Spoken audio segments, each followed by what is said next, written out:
The chaos so far has been induced by other people. I would love, however the third season ends, for it to be something that Wednesday gets to do. I think I just want more chaos.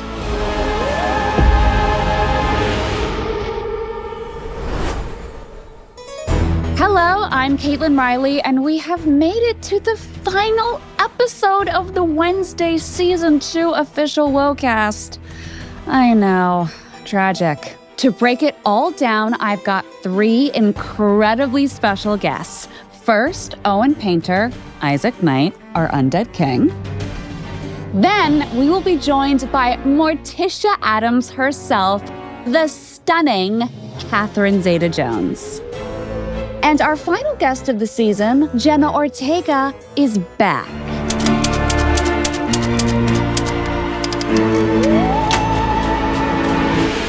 My guest has gone through quite the transformation from murderous zombie to murderous human.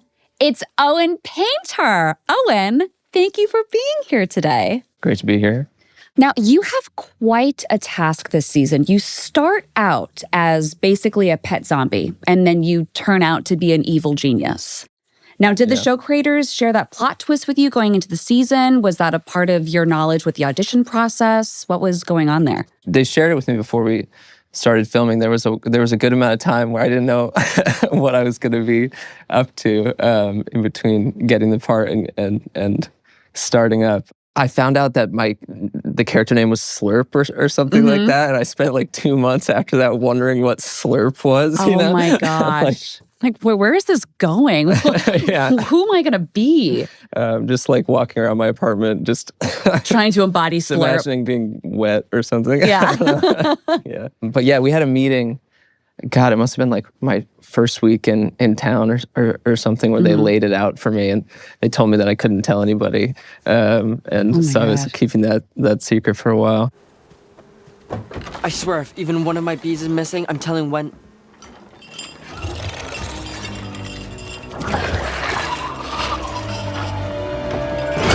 Down, boy.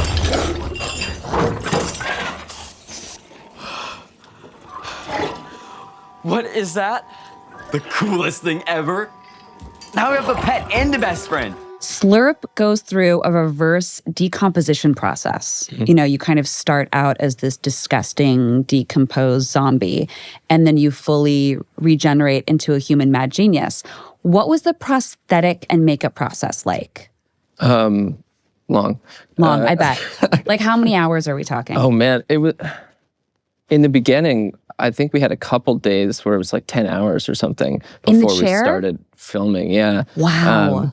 And then costume would be coming in, they're like throwing dirt on you, you know, and like liquid cement is going on your shoes and stuff. And but it was all so exciting. There were all these different stages. So it ended up, we were like troubleshooting kind of the whole time, just figure out new ways to do it, you know, because there would always be like little things we could improve or you know, give me a little more visibility in one eye or something, you know. In the beginning days, I was like, there was like no vision and I couldn't really hear out of it. I handled it better than I thought I would. I think I became a much more zen person.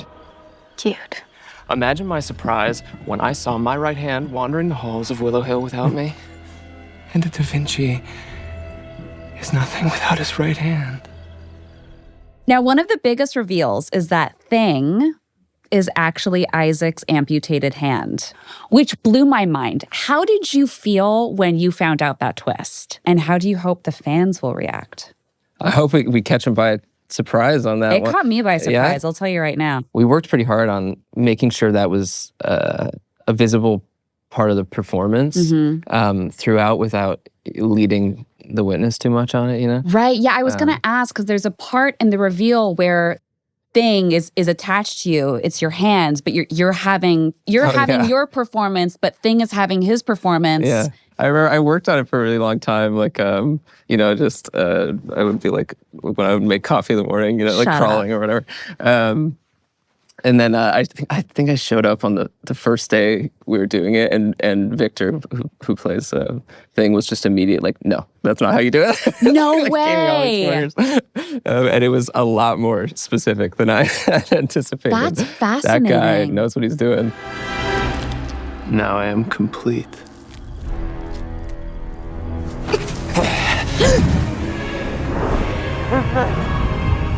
The Addams family ends tonight.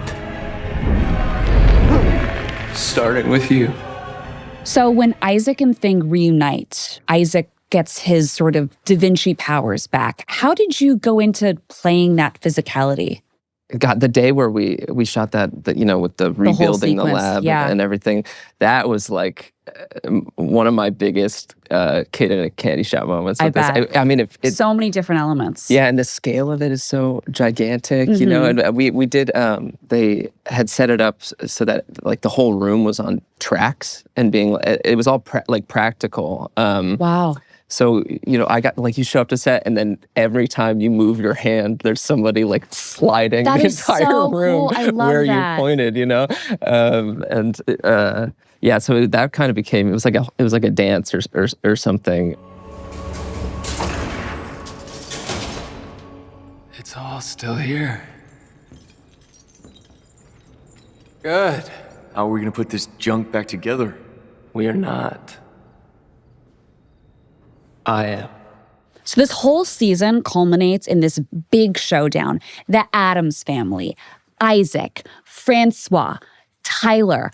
So much going on, so many people. What was it like filming that? That must have been crazy. Yeah, we spent weeks on that thing. Just doing like little increments each day. Oh, wow. And then we'd like circle back on things, I think, because, Tim kind of edits as he goes. Mm-hmm. So I think we would realize what chunks were missing, what things we needed. We had one day with the fight sequence. Mm-hmm. To practice that, I was walking around Dublin punching myself in the face. Shut up. I didn't even know. I was just kind of running through neurotically running through the scene or something. And then I noticed I was like walking around being like, oh. And then these people were like right behind me, like really concerned. No way. This poor guy. Were you anyway, really it's not that going for it? Yeah, I was giving myself some real ones. Oh my God, I know. that's commendable. There's certain scenes that obviously take a long time to film. Was it tough to spend so many weeks on that where you kind of do it for a day, you come back and you sort of get lost in the sauce, or do you feel super tapped into it the whole time? I think in terms of my experience, it's all fun. The worry is, of course, that like it's going to seem like it was shot on different days, so you're trying to like get back into these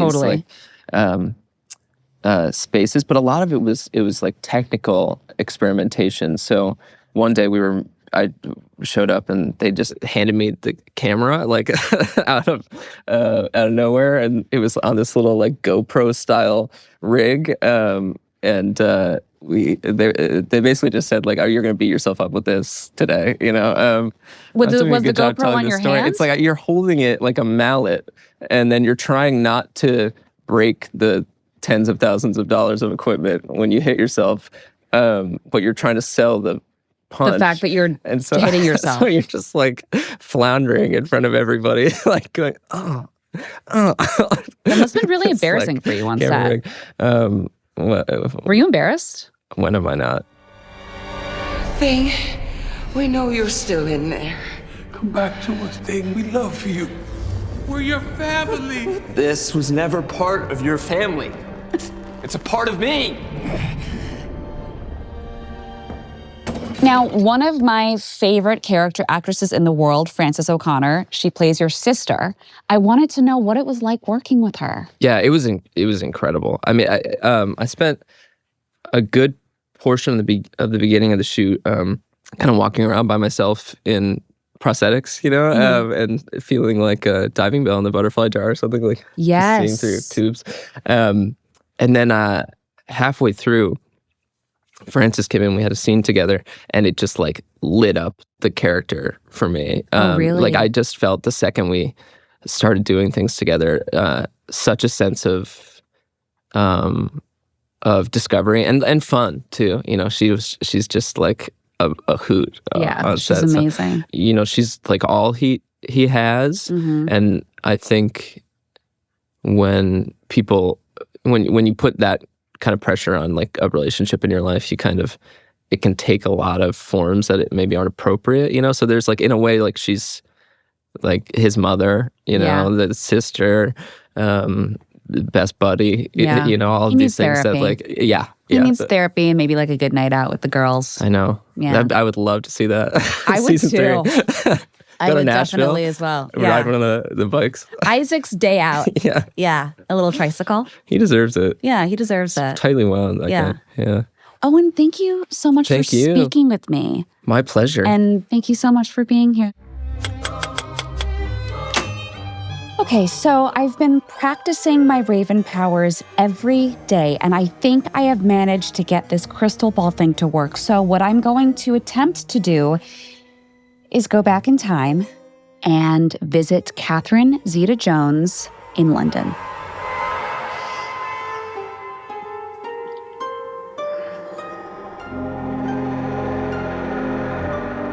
Is the crystal ball on? It is? Okay, great. Be careful, dear. Control is often an illusion. Like I let your father believe he's in charge of this family. When they asked me to do season 2 and told me that they really wanted to bring in the family more into the deeper storyline, it just lifted beautifully off the page. Alan Miles and Tim and all the creative team just really made the most beautiful character arc for me as Wednesday and with my husband Gomez. I get to have such great work with Jenna, and then of course with Joanna Lumley, who plays my mother. So you see these 3 generations of strong outcast women. I was just thrilled to the way they wove that for me, and it's really marvelous in season 2. I hear your Uncle Fester's in Willow Hill. We both know he only gets caught when he wants to. What ill-advised mission is he doing for you? He's helping me find the truth. I won't allow Enid to die because of me. I know what I saw in that vision. A torrent of birds around her gravestone, the same torrent that attacked you both today, not to mention Poor Thing. You need to stop, Wednesday, or you're going to make everything worse. Much worse. Morticia, as a mother, puts up with so much with Wednesday because, as the matriarch of the Addams family, she embraces the idiosyncrasies of her children. That's what makes them special. That's what makes the whole family special. So it's a little different in that sense. But as actor to actor working with Jenna, it was wonderful to not only take these characters on a verbal level, but then take it to a physical level and do the duel, the physical fight of our characters. It was just magic. Whoever pierces the other's glass heart first wins. If I win, you return Goody's book. And if I win, I will burn it. Are you sure you want to do this? Once you saw the relationship between Wednesday and my character, Morticia, talk about, how history repeats itself maybe, in that my relationship with my mother, Grandmama Frump, is equally as contentious. She's just a different fish in my world. She is an outcast. She does have special powers. So it's a very strange dynamic, which somehow, if it finds its way in Wednesday and my mother pitting against me. I sent your father and Lurch out to join the search parties. They won't find Pugsley. Isaac's too smart. You need to work together and to pool your psychic abilities to locate him. Well, my mother is a dove who's blind to malevolence, and my psychic ability is currently on an unauthorized leave of absence. That's why you must turn to the other Raven in your family. My mother? These are desperate times. When I got the chance to work more with Gwendolyn, she comes into Wednesdays in my world so deliciously, sarcastically, pointedly. We were childhood rivals. She was jealous of me as a child. And now as grown-ups, I thought she was gone. But she somehow comes back into my life. And it's interesting how we play it of when you're contentious and you have a hard relationship while people are living, when they're gone, somehow all those things that made you mad don't seem to make you so mad, right, in life. And so it's like, and you wish you had the chance to say that, or I wish you could have said, I forgive you for that, or please forgive me for this. Anyway, she's back. So I get that chance. Patricia gets that chance to kind of like humbly apologize for maybe being a little bit over the top with her. She had to come back. What has Wednesday done now? It's not her this time. Your mother is using your estrangement to pull Wednesday closer to her. I envied so much of your life, Morticia, but not your relationship with that old bat. Oh, thank you for saying so. Don't thank me yet. You're more like your mother than you think. I'm talking about your pathological predilection for secrets. Larissa, that's completely unfair. Is it? You have failed to be forthcoming with Wednesday about your true relationship with Francoise and Isaac. I'm going to be really frank. I am so incredibly honored to be part of Wednesday. Forever indebted to Netflix for having me, Tim Burton, Miles and Alan, of course, Jenna. And anything that Morticia does in season 3 is an absolute bonus. The more I get into Morticia's dress and shoes and her character, the more I completely love her. And I quite frankly don't want to let her go. I adore playing her. Doves and ravens together ignite, with wings of darkness and piercing eyes. Guide us to truth through night and morn. To this, let our powers be sworn. I didn't drive all this way to hold hands in the dark. How long do we have to keep this up? Mama, for once, just be quiet. We're trying to find Buxley. Okay.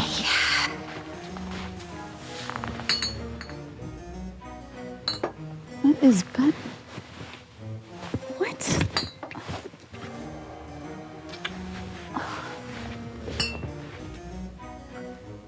Thing?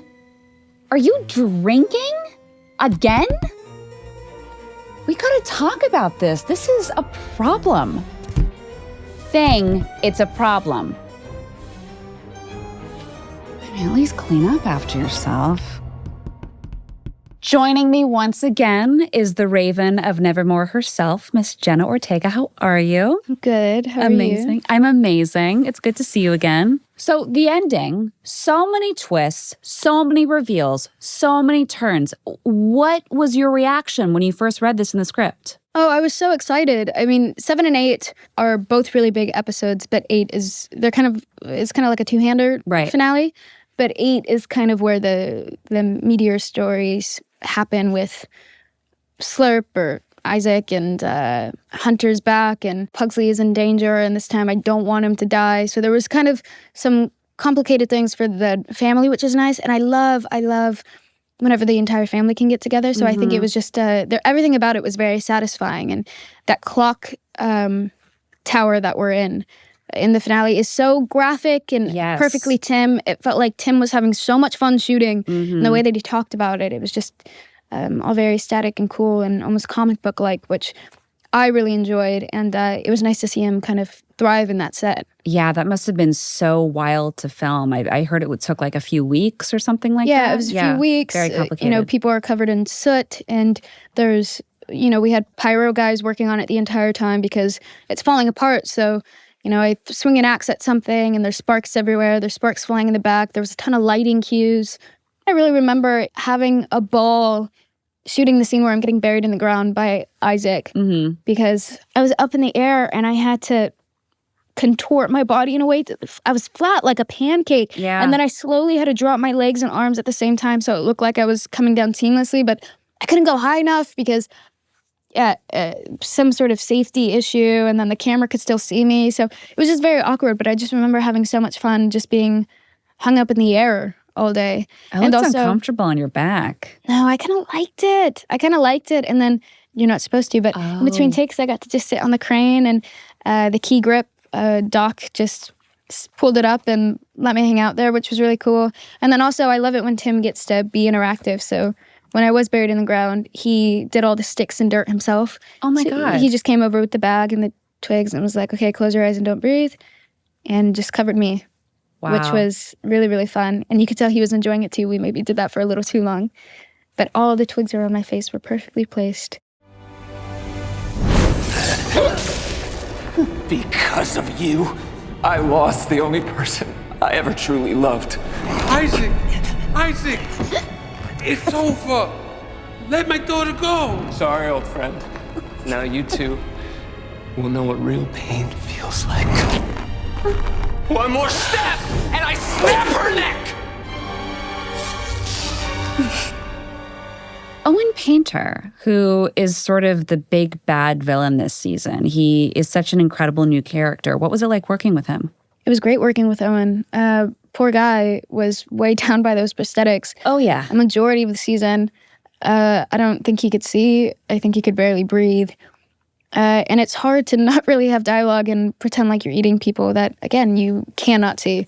You are being walked down a hallway by two people holding each arm, making sure that the walkway is clear so you don't trip and fall and mess up your makeup. So he was just a trooper. He never once complained. He was super easy about it, just absolutely professional. And I actually didn't really get to shoot anything with him until the last 2 episodes. So that was very fun. I like his character because he's smarter than Wednesday. So it's the first time that Wednesday really is at a loss because she underestimated him and wasn't thinking as quick as she should have. Mm-hmm. It was just really fun to be able to do a scene with somebody else who's really smart because oftentimes Wednesday just makes everyone feel stupid around her. Yeah. Owen just fit right in. We see Weems. Yes. Weems, who's Wednesday's current spirit guide. Yes. And beautifully portrayed by Gwendoline Christie. She's now on a sabbatical. Is she going to return? I want Gwendoline always. Me too. I think everyone does. At all times, yeah. So I was very excited. And I think that was one of the first things I said when we were talking about the second season is, so how are we going to get Gwendoline Christie back? Because we need her, and she makes the show better. Their dynamic is probably my favorite. Yes. It's that love/hate for each other, 2 strong women. And it was just sweet to have that dynamic back. Also, she's been replaced by Steve Buscemi this season, Principal Dort, who just plays a total idiot. Love him. So her reaction towards him and the difference between the two is just so funny to me. It's so funny. So I love to see the way that she kind of leaned into hating him and trying to take her old desk back. But more than anything, I love working with Gwendoline, and I would do anything to work with her again. So I would love for her to come all the time. It's gratifying to see you two together. Restoring your familial bond was the first big step in regaining your psychic ability. Now that has happened, I'm taking a well-deserved sabbatical.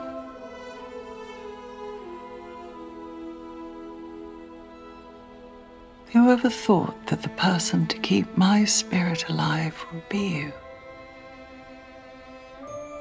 Until we meet again Wednesday.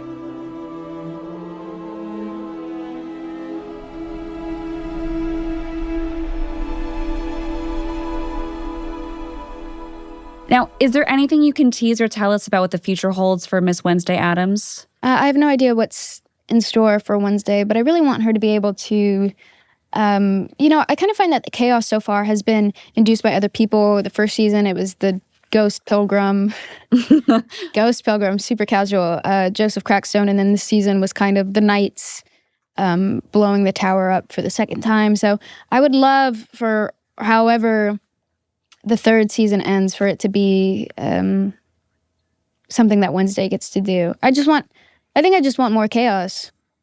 Well, thank you so much, Jenna, for speaking with me. Thank you. This was a delight, and it was a terror in all the best ways. Oh, that's cute. Isn't that cute? Yeah, well done. Do you see what I did there? Yeah, I did. Did you like it? Kind of. Thank you. Of course.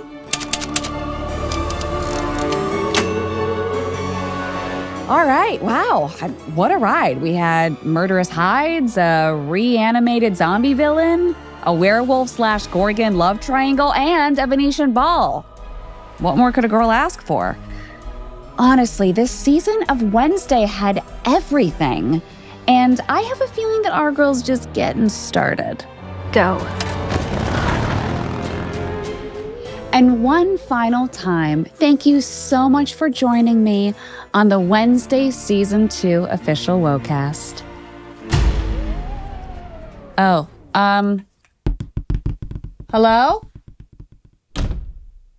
Hello? Guys, I'm still in here. Hello? Guys, I really don't like the dark. I'm about to flip out. Hello? Hello?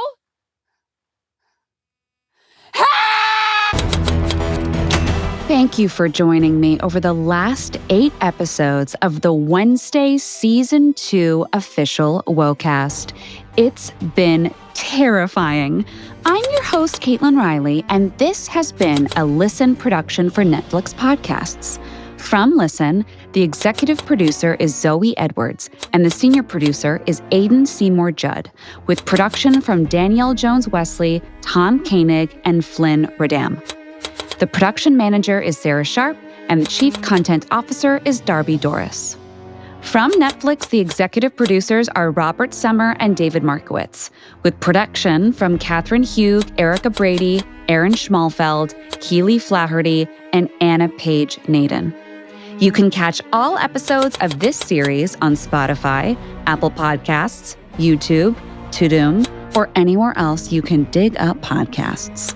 And don't forget to head to tudum.com for so many more behind-the-scenes deep dives of Wednesday Season 2.